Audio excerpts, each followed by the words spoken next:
بسم الله الرحمن الرحيم. عشر كان هو عشر كيني تحناها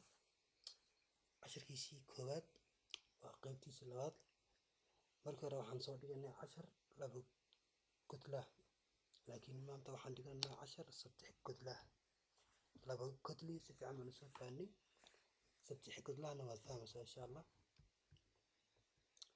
مركو قرصة ترى أقول قرصة يا هشة سيدنا نسوق قادنا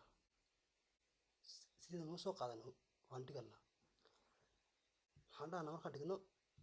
hal loo geeyo saddex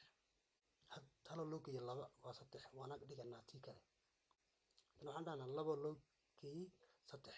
waa shan waana dhiganaa marka maxay noo soo baxaysaa waa hal saddex shan jawaabtu waa sidaas marka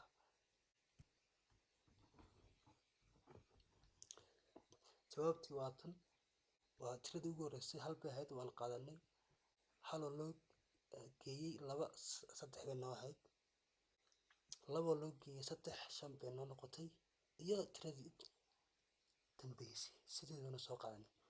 tirada ugu horeysa iyo tirada u dambeysa sideedana soo qaadanay sidii casharkeennii hore laakiin waa dhaxda wixii noo gelaa waxay ahayd hal laba saddex ma oo lagu dhiftay 12 hasha sideedana soo qaadanay hal loo geeyay laba leena waa saddex wata laba loo geeyay saddex waa shan wata tiradii dambeysay saddexaadna sideedana soo qaadanay waad fahanteen baan u maleynayaa. Assalaamu calaykum waraxmatullaahi.